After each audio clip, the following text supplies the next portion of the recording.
Okay, so let's set the scene. It's August 26th, 1346, a late summer afternoon in northern France, near a little village called Crécy-en-Ponthieu. Right. And what's about to happen there, it's not just a battle, it's something that's going to completely redefine how the West thinks about war, about society, everything. And the statistics of this day are, they're just staggering. They almost don't seem real. Oh, absolutely. They're so shocking that even today you look at them and think, how is that even possible? On one side, you've got an English army, maybe 9,000 men.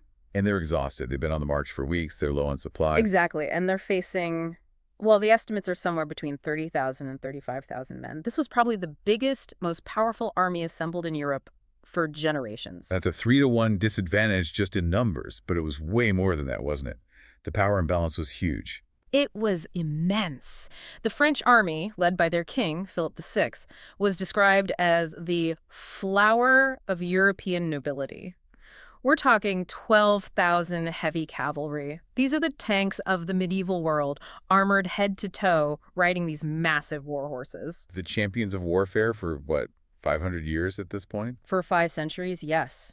They genuinely believed they were invincible. The arrogance in the accounts from that day is just, it's astounding. They didn't even see it as a battle, did they? It was more like a formality. It was a formality before a kidnapping. A very, very lucrative kidnapping. Yeah, the sources describe the French camp not as a war council, but more like a festival, a tournament. Absolutely. Nobles are openly arguing, squabbling, and they're not arguing about strategy. No, they're arguing about the ransom. They're arguing over who gets to capture Edward III of England and how much money they're going to make from it. They're calculating their future profits before a single sword is drawn. It's incredible. They're literally debating logistics, like how many carts they'll need to haul the English king back to Paris in chains.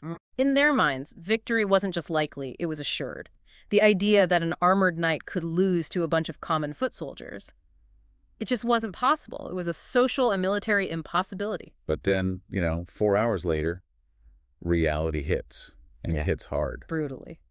When the sun sets and the counting begins, over 1,500 French nobles are dead in the mud. Dukes, counts, 11 princes, the absolute cream of their society. And the English casualties. 40, maybe. Some sources say a few more, but around 40 men. It's an impossible number. That's the truth of Grace. That scale of slaughter, that unbelievable disparity, it just shattered the philosophical foundation of the medieval world. 500 years of aristocratic dominance just collapsed in an afternoon. And this is what we're going to get into in this deep dive. We're talking at the moment, a simple weapon, a peasant's tool worth maybe 10 shillings, systematically destroys the power represented by a suit of armor that could be worth 1,000 pounds. How did that happen? How did technology and, specialized training just wipe out generations of noble tradition? And how did the French nobility, in their pride, end up slaughtering their own mercenaries mid-battle? And maybe the biggest question, what happens to a society when a commoner figures out he can kill a duke just as easily as he can kill a pig? That's the core of it. Crécy wasn't just a battle, it was a pivot point in history. It was the day the whole idea of a warrior aristocracy died, because it proved definitively that military power comes from skill and technology, not from your bloodline. So let's unpack exactly how this impossible victory was engineered. Let's do it. To really get why the English were so desperate and so brilliant, we have to look at how they even got to Crécy in the first place. Edward III wasn't looking for a big decisive battle. He was doing something the French called a chevauchée. And this chevauchée is critical context. It's not a word we use much anymore. Edward had landed in Normandy, yes, to push his claim to the French throne, but this long march, this campaign, it wasn't about conquest, not right away. It was, for lack of a better term, legalized vandalism on a massive scale. That's a perfect way to put it. It was designed to cripple the French state, both financially and psychologically. So what did that actually look like on the ground? It sounds incredibly brutal. Imagine organized military-grade terror. The English army would just sweep through the French countryside, and they'd target the economic engine of the kingdom. They would systematically burn villages to the ground. They'd torch crops that were still in the fields, ready for harvest. Slaughtering livestock. Scattering anything they couldn't carry. They literally left a wasteland behind them. But the strategy here is, it's more than just plunder, right? Right, This yeah. is physical, psychological warfare. Precisely. You're denying the King of France his tax base, you're destroying his resources. But more than that, you're making a huge public statement. Edward was effectively shouting, your king cannot protect you. He can't protect your home, your food, your life. I can do whatever I want in his kingdom. Which puts immense pressure on Philip VI to do something, to stop him. He had to. He had to catch Edward and destroy him. And that pressure is what led to the chase across northern France. Edward's army, after sacking a wealthy city like Caen, was trying to get north to Calais, which the English controlled. And the French thought they had him trapped, right? Near the Somme River. They did. That's a detail that often gets overlooked. The pursuit was relentless, and Philip thought he had Edward cornered at a tidal estuary. He thought there was no way for the English to cross. But Edward finds a way. He finds a ford, a place called Blanchetaque, and makes this incredibly risky, frantic crossing just hours before the entire French army shows up. They slip the trap, but they are absolutely spent, utterly exhausted. So when they finally make a stand near Crécy, it's not a choice, it's a necessity. They have to find the best possible ground to defend because they know this. This behemoth of an army is right on their heels. Absolutely. And when that French juggernaut does arrive, I mean, it's hard for us to even picture how physically intimidating it must have been. This was the largest, most powerful army in Western Europe, and it was all about the heavy cavalry. Let's talk about that for a second. The weight of a single French knight. We call them the tanks of their day. But even that doesn't really capture the investment, does it? Not at all. A single knight, fully armored, on his war horse, a destrier. That combination is pushing a ton. It's a dedicated shock weapon. But it's not just the man and the horse. It's an entire ecosystem that supports that one knight. What do you mean by an ecosystem? Well, a knight doesn't ride alone. He has squires, grooms, servants. He needs a huge amount of land and wealth just to fund the upkeep. That war horse is incredibly expensive to feed and train. It's not a normal horse. It's a specialized, aggressive, high-maintenance animal. And then there's the armor itself. You mentioned the cost earlier. A suit of plate armor could be 50 pounds sterling. Yeah, and let's put that 50 pounds in context. A common laborer, a farmer, a builder. He might not earn that in 50 years of work. 50 years. This wasn't just protective gear. This was the accumulated wealth of a family, of a whole territory, walking around on the battlefield. When you lost a knight, you didn't just lose a soldier, you lost immense capital. You lost the administrator of a region, the heir to a noble family. So the French confidence, it was built on centuries of this system working. The heavy cavalry charge always won the battle. That was the dogma, and it was their fatal flaw. They truly believed that if you just had enough knights, infantry were just things you trampled, and archers were, a minor nuisance. Real war, honorable war, was noble against noble on horseback. They just assumed Edward would play by their rules, that he'd line up his own knights for a traditional charge, and they'd win on sheer numbers. They never consider that he might bring a completely different kind of soldier, the specialists. And that failure. Yeah. That failure to see that the world of warfare was changing right in front of their eyes. It was about to cost them everything. Yeah. But it makes you wonder, if the knight was so superior for so long, why didn't their command structure change? Was it just arrogance? That's a great question. It was arrogance, but it was also a systemic flaw. The French command was completely decentralized. It was all driven by personal ambition. You had dukes and counts who brought their own men, and they answered to a code of chivalry, not a unified commander. So personal glory over strategy. Every single time. If King Philip ordered a halt, but the Count of Alençon saw a chance to get some glory and a big ransom, he'd charge anyway, and his whole retinue would follow him. Their military doctrine wasn't about disciplined maneuvers. It was about showing off how brave you were and getting paid. And that's a system that is designed to fail against modern, disciplined firepower. Okay, so on one side you have thousands of pounds of steel, armor, and this 500-year-old doctrine of mounted warfare. And on the other, Edward III brings a stick. Essentially, yes. He brings 5,000 longbowmen. And the contrast couldn't be more stark. You have articulated, polished steel versus a 6-foot stave of yew wood. It looks almost primitive, but the real weapon wasn't the bow. It was the man holding it. And these weren't just guys he recruited last week. The sources are really clear on this. These men were the product of a national military policy that had been in place for generations. Edward III didn't invent the longbow, but he absolutely perfected the system that created the archer. There was an English law, and it was absolute.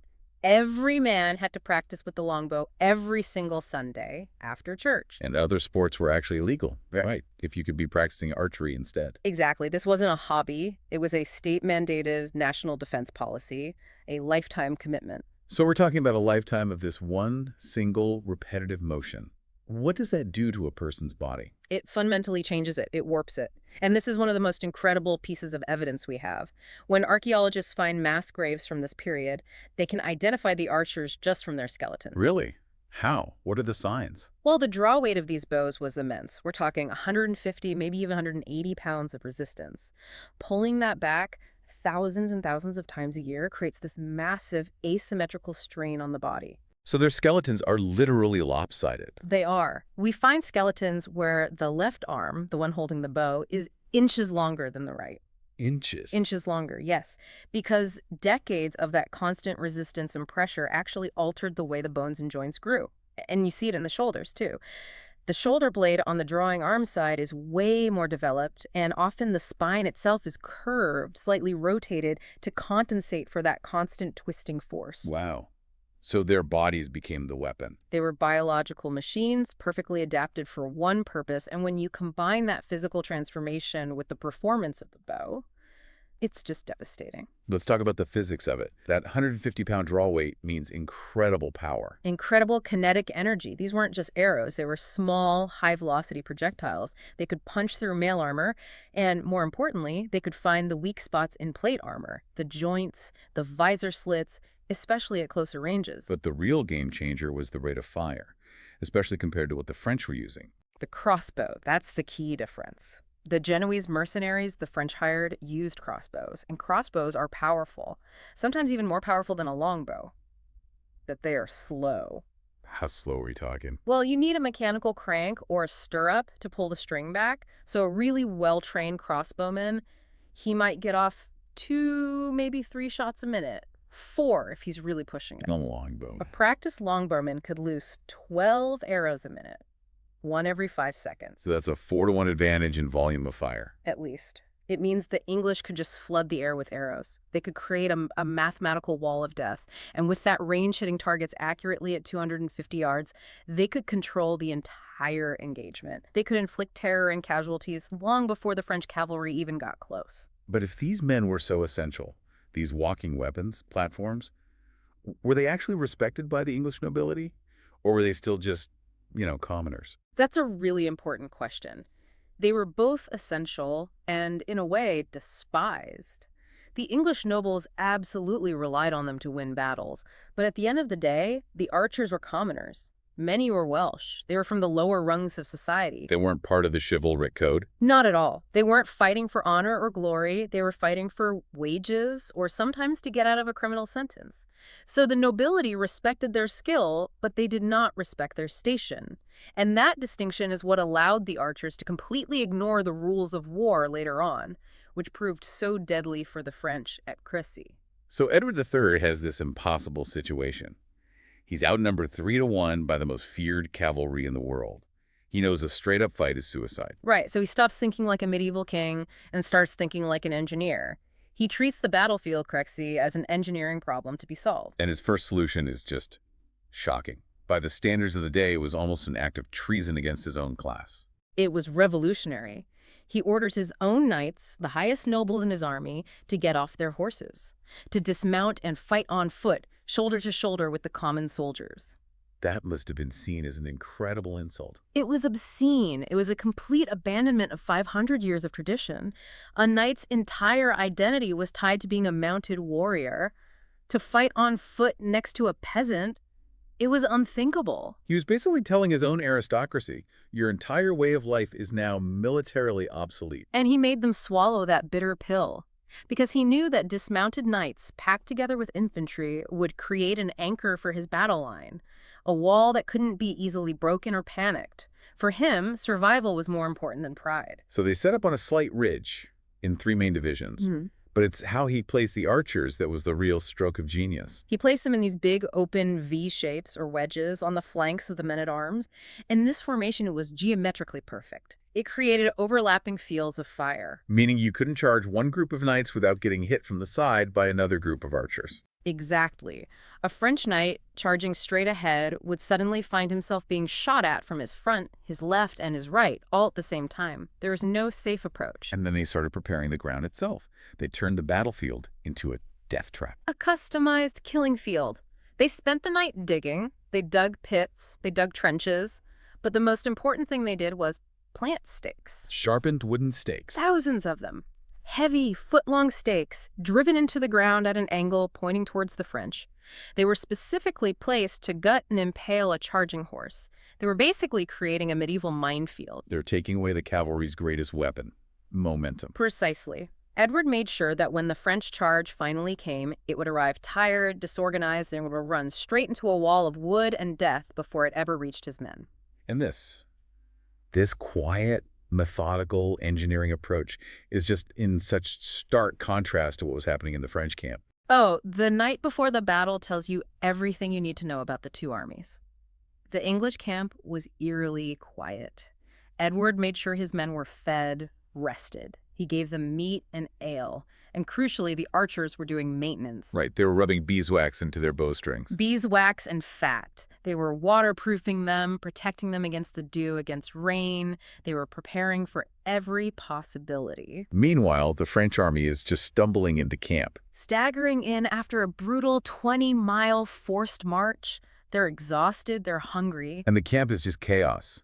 A festival of silk and gold and bragging. The noise must have been incredible. Trumpets, drums, nobles shouting over each other, arguing about who gets the best spot in the charge tomorrow. King Philip tried to get them to halt, to rest, to send out scouts. But he couldn't control them. He was completely drowned out. The nobles were furious about the chevauchée. They wanted revenge, and they were terrified that if they waited, someone else might get the glory of capturing Edward. Their personal ambition completely overrode any sense of military strategy. So they just attacked. Tired, hungry, disorganized, charging uphill against a prepared, rested enemy.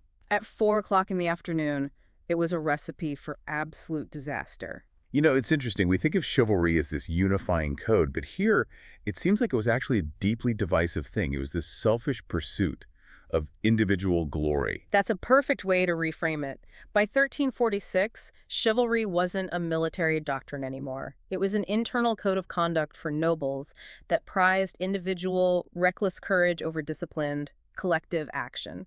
Obeying an order to halt was seen as timid. Charging blindly into danger, that was seen as honorable. It was a system that incentivized suicide when faced with an army like Edward's. So the French charge finally begins. This wave of steel and horseflesh starts moving up the ridge, but then something happens. The weather turns. A sudden, heavy summer thunderstorm just sweeps across the battlefield. And this simple act of nature turns out to be catastrophic, but only for one side. Right. For the French knights, encased in their polished steel, it was probably a joke. The water just runs right off them. They're totally protected. But the English archers, they were ready for this. They were. These guys are masters of their craft. They calmly unstring their bows, and they tuck the waxed strings under their helmets to keep them perfectly dry. They knew a damp string loses power. The Genoese crossbowmen at the front of the French army, though, they had no such plan. And that sealed their fate. Their crossbow strings were thick, heavy, made of natural fiber. They just soaked up the rain like a sponge. They stretched, they sagged. Their weapons were instantly compromised. So when the rain stops and they're ordered to advance to, soften up the English line. Their crossbows are useless. The bolts, fired from these saggy, moisture-heady strings, just sort of lob through the air and fall short or fly wild. The English line is basically untouched. And the English archers, they just wait. They wait. They let the Genoese get into perfect killing range. Then, on some unseen signal, they restring their perfectly preserved bows, and all 5,000 of them loose their arrows at the exact same moment. Let's just do that math again. 5,000 archers, 12 arrows a minute. That's 60,000 arrows every 60 seconds. That's 1,000 arrows hitting the air every single second. The chroniclers who were there, they didn't know how to describe it. They just wrote that the sky went dark as if a cloud had covered the sun. The effect on the Genoese must have been unimaginable. It was instantaneous and horrific. These were professional soldiers, but they had never seen anything like this. They broke. They just ran. Dropped their useless crossbows and ran for their lives, screaming that they'd been betrayed, trying to get back behind the main line of French cavalry. And this is the moment. This is where French arrogance just curdles into homicidal rage. Because the French nobles see their mercenaries running away, and they don't see soldiers fleeing an impossible storm of death. They see cowards. They see cowards blocking their path to glory. They are utterly enraged. The Count of Alençon literally screams an order, "Kill me, these scoundrels, for they block up our road without any reason." He orders his knights to charge through their own allies. So they turned on their own men. They cut them down. They trampled them underfoot. The first major casualties of the battle were caused by friendly fire.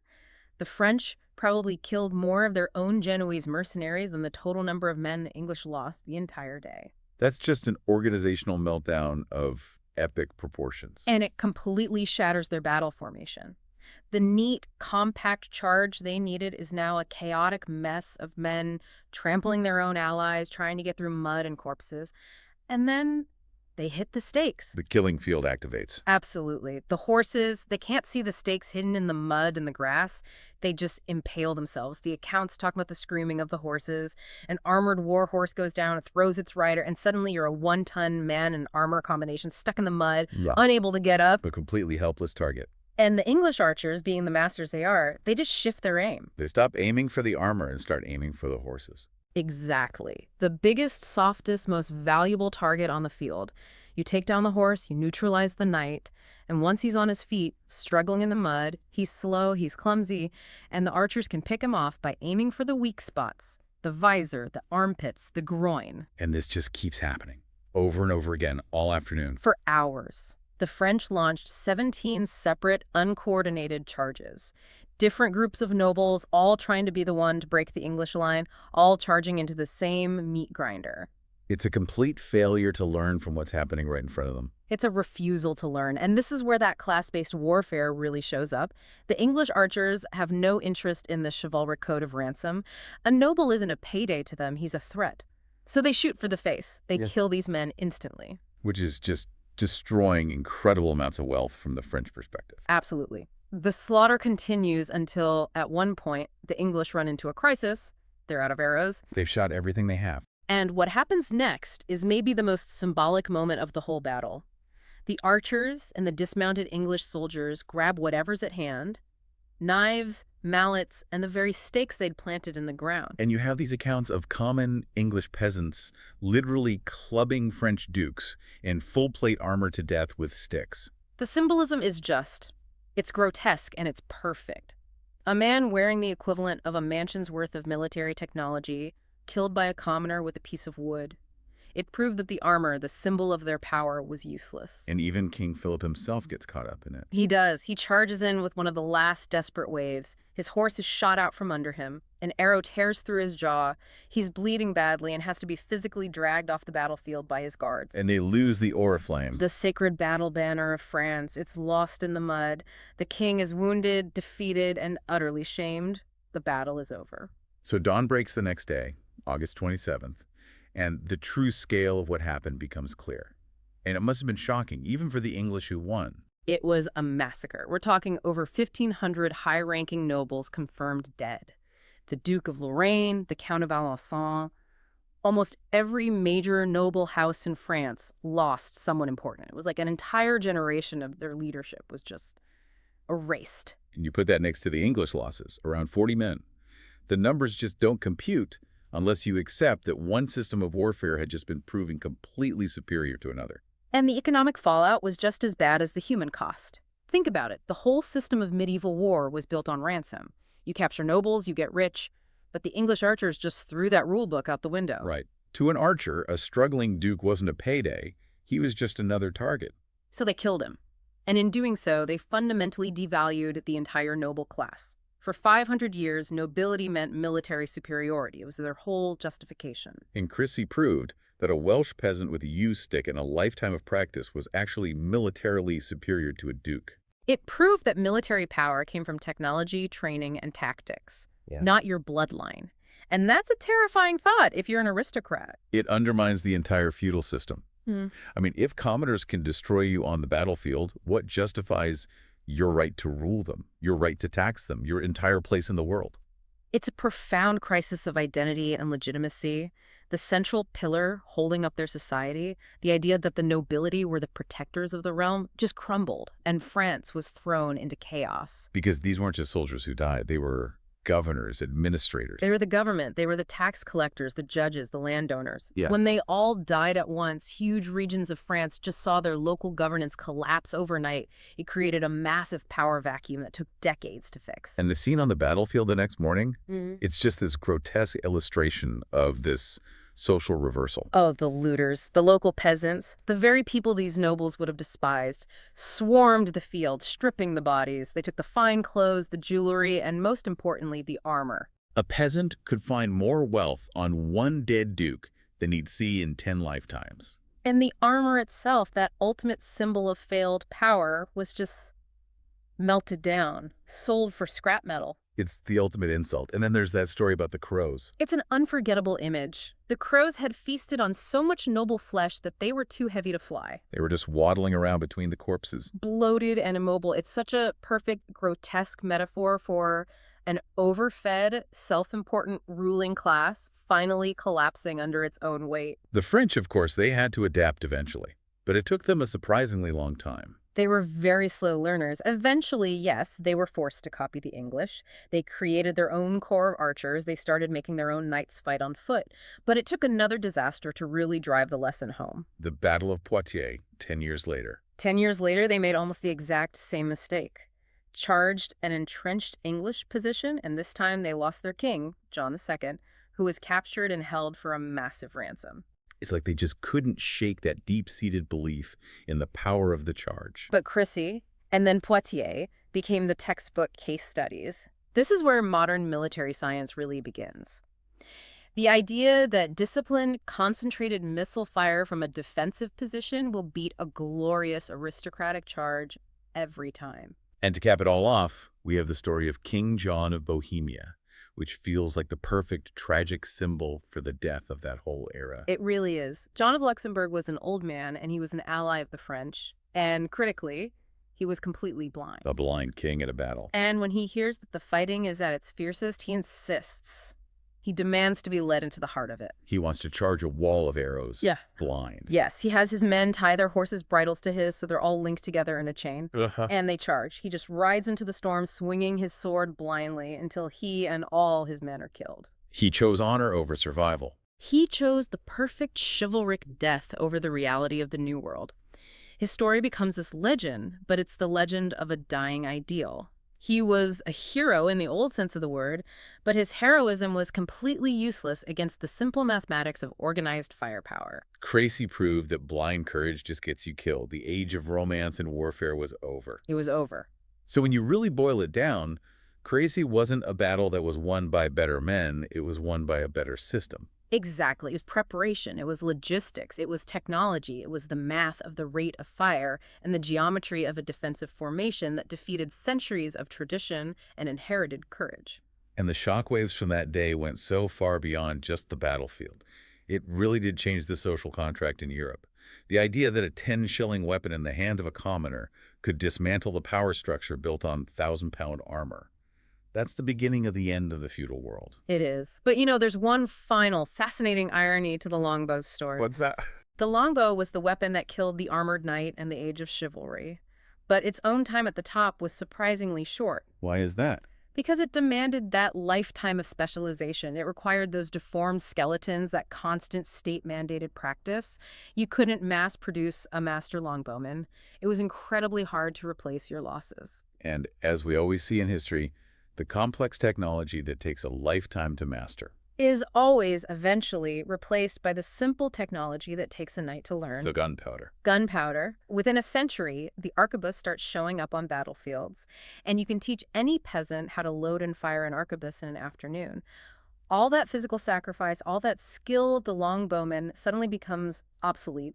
It's replaced by a simple mechanical trigger. So Crécy was the end of one age of warfare, but the very weapon that brought it about was itself on borrowed time. Exactly. It was replaced by a weapon that made killing even easier, even more democratic, and that pushed us even faster towards the modern world.